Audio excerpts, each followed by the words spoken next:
दिलाने के लिए 10,000 रुपया ले लिया, 1 लाख रुपया ले लिया, किसी का जमीन लिखवा लिया, किसी बहन बेटी का अपमान कर दिया। आप पता कर सकते हैं,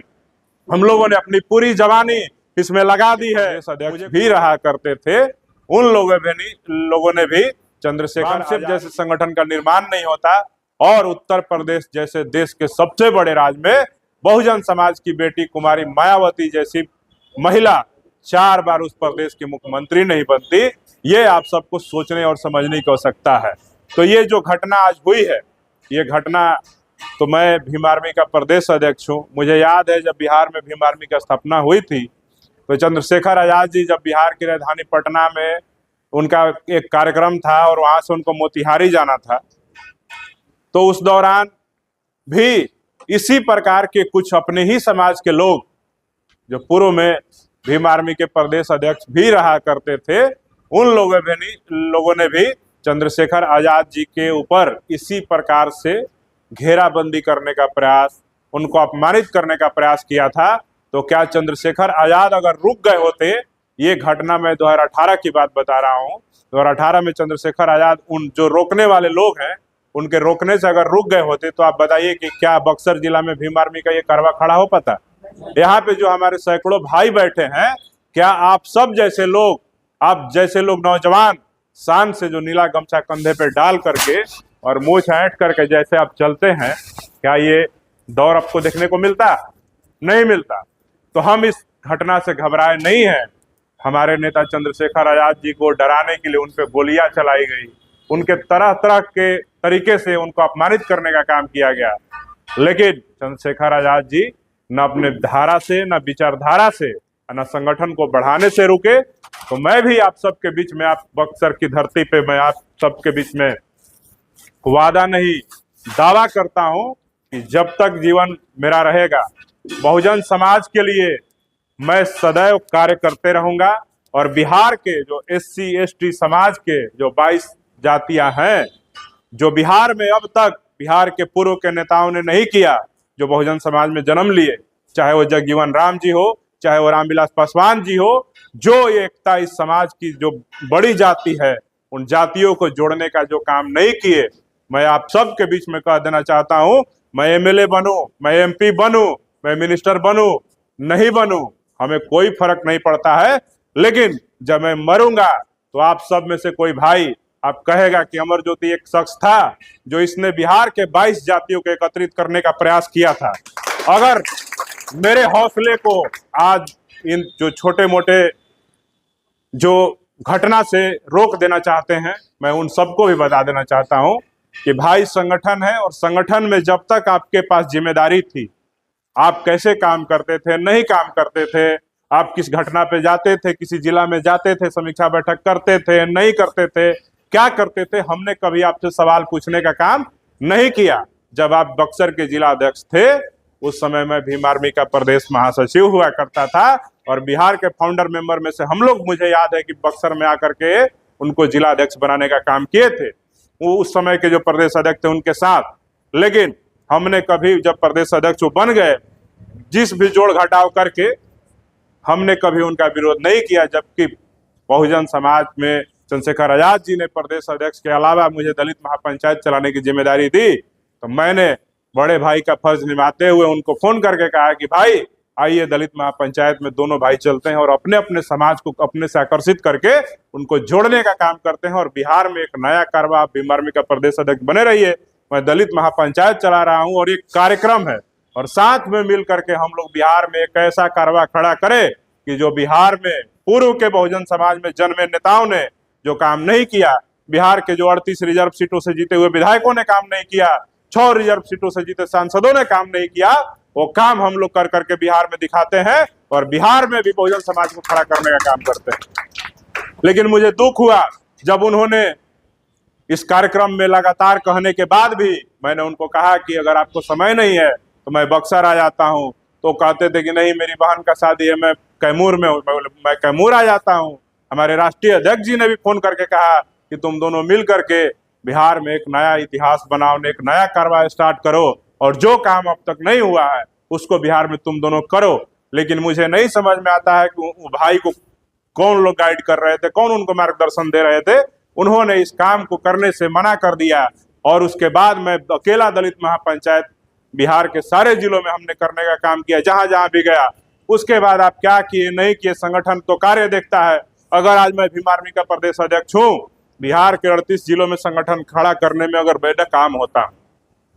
अपने समाज को जोड़ने में नाकाम होता हूँ, हमारे नेता चंद्रशेखर आजाद जी के सम्मान में खड़ा होने का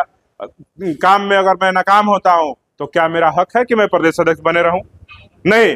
तो मैं यही कहता हूं कि जब कोई भी जिम्मेदारी किसी भी पदाधिकारी को दिया जाता है बहुजन समाज के मूवमेंट में, तो उसकी भी एक समय सीमा होती है। जब तक आप समाज के मूवमेंट को आप आगे की ओर बढ़ाएंगे, तब तक आपके पास पद बरकरार रहता है। अगर आप मूवमेंट को रोक देंगे, तो हो सकता है कि आपके जो सीनियर पदाधिकारी हैं वो आपके पद को डिसकंटिन्यू कर दे और वो पद किसी और जिम्मेदार व्यक्ति को दे दें। आप सब ने देखा होगा, इस देश में बहुजन समाज पार्टी से बड़ा कोई बहुजनों का पार्टी नहीं था, बामसिप से बड़ा कोई बहुजनों का संगठन नहीं था। लेकिन हमें भीम आर्मी बनाने की आवश्यकता क्यों पड़ी, चंद्रशेखर आजाद को नेता बनने की आवश्यकता क्यों पड़ी? क्योंकि जो बहुजन समाज पार्टी के नेता हैं, जो उत्तर प्रदेश के मुख्यमंत्री भी रही, हम सब की आदरणीय हैं, सम्मानित नेता हैं, जब वो घर में बैठ गई और जब हमारे समाज के ऊपर हो रहे शोषण पे, जुल्म पे, अत्याचार पे, हमारे भाइयों की हत्या पे, बहनों की बलात्कार पे, जब बहुजन समाज की पार्टी के नेताओं के द्वारा, उनके राष्ट्रीय अध्यक्ष के द्वारा कोई एक्शन नहीं लिया जाता था, सिर्फ और सिर्फ चुप्पी साध करके लेटरबाजी का गेम खेला जाता था, तब ये बहुजन समाज ने देखा कि समाज की रक्षा और सुरक्षा कौन करेगा। क्योंकि देश में और भी नेता हैं, चाहे वो रामदास अठावले हो, वो आरएसएस का गुण गाते हैं, चाहे वो चिराग पासवान हो, वो नरेंद्र मोदी का हनुमान बने हुए हैं, चाहे वो जीतन राम मांझी हो, वो भी नरेंद्र मोदी के भक्त बने हुए हैं। और जब तक वो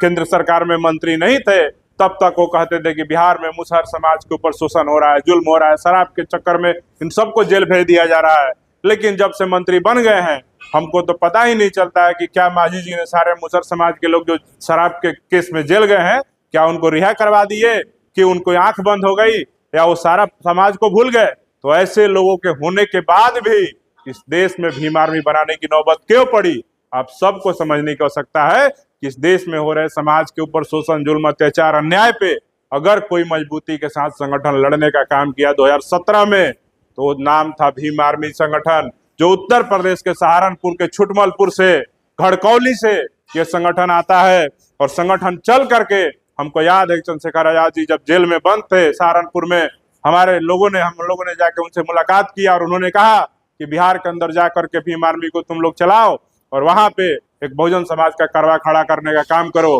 कई लोग हमारे पैर खींचने का काम किए, कोई बसपा का लोग फेसबुक पे लिखता था, कोई राजद का लोग लिखता था, कोई भाजपा का लोग लिखता था, कोई लोजपा का लोग लिखता था, लेकिन हम सब कहीं नहीं डिगे। और मैं आप सबको बता देता हूं, मेरी उम्र 32 साल है। 32 साल की उम्र में मैंने इस समाज में जो सम्मान पाया है और इस समाज के सहयोग पाया है, मैं लगता है कि अगर मैं कोई बड़ा अधिकारी पदाधिकारी भी बन जाता, मैं आईएएस बन जाता, आईपीएस बन जाता, तो भी मुझे ये सम्मान और जो स्वाभिमान से जीने का तरीका मुझे जो मिला है, ये कहीं और संगठन, किसी और पार्टी में नहीं मिलता। अब देखते होंगे कि हमारे ही समाज के कई लोग दूसरे दल में जाकर के विधायक बन जाते हैं, सांसद बन जाते हैं, लेकिन उनका सम्मान सुरक्षित नहीं रहता है। आप देखेंगे कि जो दलित विधायक होता है, जो दलित मंत्री होता है, जो दलित सांसद होता है, जब बड़ा कार्यक्रम होता है वहां पे दलितों की औकात बता दी जाती है। दलितों के लिए जब सीनियर लीडर बैठते हैं, उनके बगल के कुर्सी पे नहीं बैठा करके साइड में कहीं स्टूल लगा करके उनको बैठने के लिए मजबूर किया जाता है, और किस प्रकार से उनके पार्टी में अपमानित करने का काम किया जाता है। आप सबसे कहीं कोई घटना छुपी नहीं हुई है। आप सोशल मीडिया का दौर है, आप सब कुछ देखते हैं, लेकिन आप सब ने इस देश में देखा कि 2017 में जो सहारनपुर से बना संगठन आज तक बहुजन समाज के सम्मान पे, स्वाभिमान पे जब जब आंच आया है, चाहे किसी जातिवादी, मनुवादी, सामंतवादी के द्वारा, ये भीम आर्मी संगठन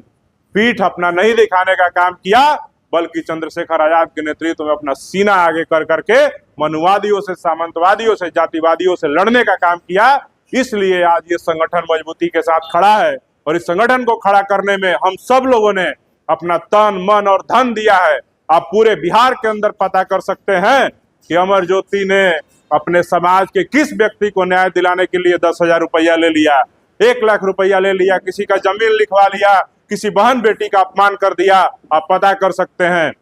हम लोगों ने अपनी पूरी जवानी इसमें लगा दी है। मुझे कोई शौक नहीं है कि मैं अपना भविष्य में एमएलए एमपी बन जाऊं, लेकिन मैं ये कह के जरूर कहता हूं कि मैं ये जरूर बनूंगा कि समाज में जो बहुजन समाज बिखरा हुआ समाज है, जातियों में बिखरा हुआ समाज है, इसको एकत्रित करने का मैं काम करूंगा और आजीवन इस काम को करते रहूंगा। उस काम को करने में मुझे कोई भी पद प्राप्त हो जाए, लेकिन इस बहुजन समाज के सम्मान को, इस स्वाभिमान को और भीम आर्मी के नाम को, चंद्रशेखर आजाद के नीले गमछे को और उस झंडे को हम झुकने नहीं देंगे। आप सब ने देखा है कि 2017 में चंद्रशेखर आजाद जेल चले गए। 2018 में जब वो जेल से निकले 18 महीने के बाद, आप सब ने देखा कि वो व्यक्ति एक साधारण मास्टर का बेटा, मैं भी मास्टर का बेटा हूं, एक साधारण मास्टर का बेटा अपने 6 साल के संघर्षों के दम पर जिस चंद्रशेखर आजाद को दिल्ली में प्रवेश करने के लिए हाई कोर्ट ने नोटिस निकाल दिया, वहां की सरकार ने नोटिस निकाल दिया कि चंद्रशेखर आजाद तुमको 1 महीना दिल्ली में नहीं घुसना है। मैं बता देता हूं कि उस बात का जवाब ये बहुजन समाज ने दिया जब उत्तर प्रदेश में नगीना में जब लोकसभा का चुनाव हो रहा था, जिस दिल्ली में वहां की हाई कोर्ट ने और सरकार ने चंद्रशेखर आजाद को घुसने पर रोक लगा दिया था। उत्तर प्रदेश के नगीना की जनता ने उनको वोट और सपोर्ट करके दिल्ली के संसद भवन में पहुंचाने का काम किया और केंद्र की सरकार को, दिल्ली की सरकार को और दिल्ली के हाई कोर्ट को कहने का काम किया कि अब तुम चंद्रशेखर आजाद को दिल्ली घुसने से कैसे रोक सकते हो। इस ताकत का निर्माण करने के लिए आज हम सब लोग संघर्ष कर रहे हैं। तो इन तमाम छोटी छोटी घटनाओं से घबराना नहीं है। मैं कहता हूं कि आजीवन मैं रहूं या ना रहूं, लेकिन जो भी बहुजन समाज के लोग हैं, जो ये भीम आर्मी का कारवा है, मैं प्रदेश अध्यक्ष रहूं या नहीं रहूं, प्रदेश अध्यक्ष से हटने के बाद भी मैं आपको दावे के साथ कहता हूं कि जिस दिन भी हट जाऊंगा उसके अगले दिन से आप देखिएगा मैं अपने भाइयों के बीच में, अपने समाज के बीच में, समाज को जागरूक करने के लिए, एकत्रित करने के लिए लगातार कार्य करता रहूंगा और कभी भी आप सबका सम्मान झुकने नहीं दूंगा। बक्सर जिला में आप सब ने देखा, मुझे चैलेंज किया जाता था जब बक्सर भीम आर्मी का मैं बिहार का प्रदेश अध्यक्ष बना था कि अमर ज्योति की औकात नहीं है कि 200 आदमी को पटना में बुला सके। आप सबने देखा होगा 8 दिसंबर को आप सब लोग पटना आए थे, कितने लोग थे वहां पे? 200 लोग थे। 20,000 लोगों को हमने पटना बुलाया था। कुछ लोग कहते थे कि 200 लोग पटना नहीं बुला सकते हो। हम बोले ठीक है, हम बोले कि ठीक है, मैं दिखाता हूं क्या कर सकता हूं। आप सबको पता है कि आजाद पासवान हमारे समाज के एक मजबूत स्तंभ थे।